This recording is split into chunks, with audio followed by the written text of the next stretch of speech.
बहू सभ्यता से भरपूर शास्त्री परिवार की इकलौती बेटी मोहिनी को बचपन में ही पढ़ाई के लिए विदेश भेज देते हैं, जहां से वो सालों बाद ग्रेजुएशन पूरी करके इंडिया वापस आती है, जो अब संस्कार, सभ्यता, संस्कृति जैसी चीजों से कोसों दूर होती है। एक सुबह मोहिनी शॉर्ट ड्रेस पहने, कानों में हेडफोन लगाए जोर जोर से इंग्लिश गाने गाती हुई घर में घूम रही होती है। सुबह सुबह भगवान का नाम लेते हैं, राक्षसों की तरह चिल्लाते नहीं। पॉप्स, आपको अच्छे गाने की बिल्कुल समझ नहीं है, so take a chill pill. अरे मोहिनी, पापा से ऐसे बात करते हैं क्या? सारी तमीज भूल गई हो। ओह मॉम प्लीज, इतनी बड़ी भी कोई बात नहीं हुई, सो डोंट ओवर रिएक्ट। ऐसे ही दिन बीतते हैं जिसमें मोहिनी के तौर तरीके, रहने और बात करने का ढंग उसकी मम्मी पापा को परेशान करने लगता है। भला कोई मानेगा कि ये मेरी बेटी है? रीति रिवाज और संस्कारों से तो इसका दूर दूर तक कोई नाता नहीं, और अब तो लगता भी नहीं कि कभी होगा। अरे ऐसे कैसे नहीं होगा? लड़कियां सारे नखरे अपने माँ बाप को ही दिखाती है। ससुराल जाकर उन्हें सब कुछ करना भी पड़ता है और मानना भी। पत्नी की बात शास्त्री जी समझ जाते हैं और कुछ ही दिनों में अपने से भी ज्यादा धार्मिक परिवार में निखिल के साथ मोहिनी का रिश्ता पक्का कर देते हैं। रिश्ता तो पक्का कर दिया, पर यहाँ मोहिनी को कैसे मनाएंगे? शादी ब्याह के मामले में आटे में नमक जितना झूठ तो चलता है जी। इसी तरह एक के बाद एक तिकड़म लगाते हुए दोनों मिलकर मोहिनी को शादी के लिए तैयार कर लेते हैं और मोहिनी निखिल की शादी हो जाती है, जिसके अगले दिन से ही मोहिनी दोबारा अपने पूरे अवतार में शॉर्ट ड्रेस पहनकर घर में घूमने लगती है। बहू को ऐसे देख सास की आंखें फटी की फटी रह जाती हैं। अरे ये क्या बेशर्मी है, हमारे घर की लड़कियां जींस तक नहीं पहनती और तुम बहू होकर इतने छोटे कपड़े पहनकर पूरे घर में घूम रही हो। सीरियसली मॉम, प्लीज आप अपनी इस 80 के दशक वाली सोच में मुझे इंक्लूड मत करो। हाय तौबा, एक तो बेशर्मी दिखाती है, ऊपर से सास के साथ जुबान भी लड़ाती है। अरे जल्दी कपड़े बदल कर आ, घर की पहली आरती तुम्हें ही करनी है। इतनी देर में निखिल भी वहां आ जाता है। माँ, पापा आने वाले हैं, पूजा का सारा सामान तैयार है ना? ये पूजा हमेशा मेरे बॉयफ्रेंड्स के पीछे पड़ी रहती थी और अब हस्बैंड के पीछे भी आ गई। मोहिनी की बातें सुन सास तो अपना सिर पकड़ लेती है, लेकिन निखिल किसी न किसी तरह उसे पूजा के लिए कन्विंस करके कपड़े चेंज करने के लिए भेज देता है, जिस पर पूजा खत्म होने के बाद वो एक बार फिर अपनी शॉर्ट ड्रेस में आ जाती है।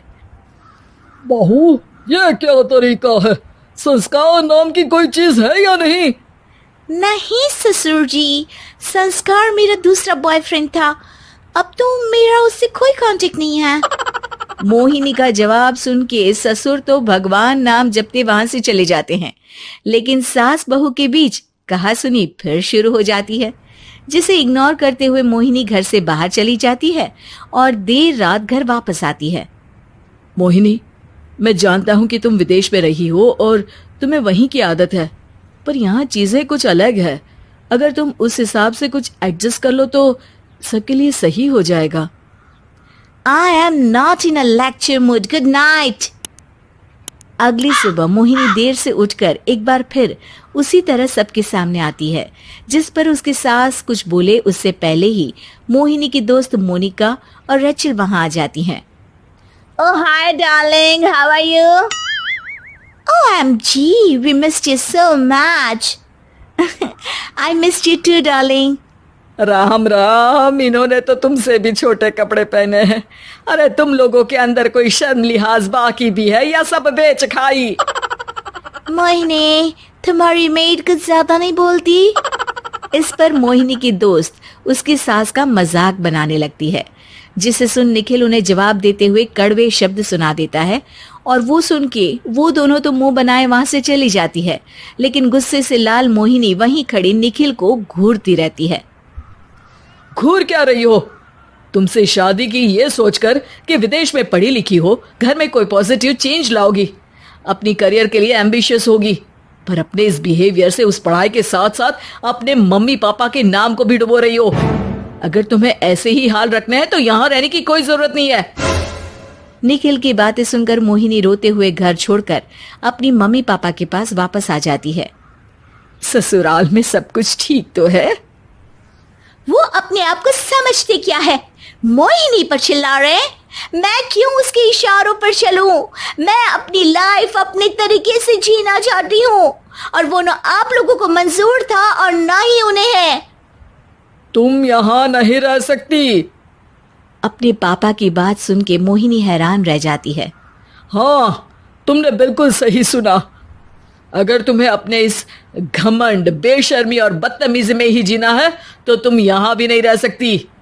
बेटी, मैं मानता हूँ हमारे यहाँ रीति रिवाज बहुत मायने रखते हैं और हमने उन्हीं के ओवरडोज से बचाने के लिए तुम्हें विदेश भेजा था। एक लड़की जो शादी करके घर और बच्चे संभालती है, उससे तुम अपने आप को ज्यादा समझ सको इसके लिए भेजा था। तुम उससे ज्यादा समझो और बनो, पर तुम तो किसी दूसरी ही ट्रेन में चढ़ गई बेटा। उसके मम्मी पापा बहुत देर तक मोहिनी को सारी बातें समझाते हैं, जिन्हें सुनकर मोहिनी को अपनी गलती का एहसास होता है। वो जॉब ज्वाइन कर लेती है और ससुराल वापस आकर उन्हें मॉडर्न बनाती है और खुद भी कुछ रिवाज सीखते हुए खुशी से रहने लगती है।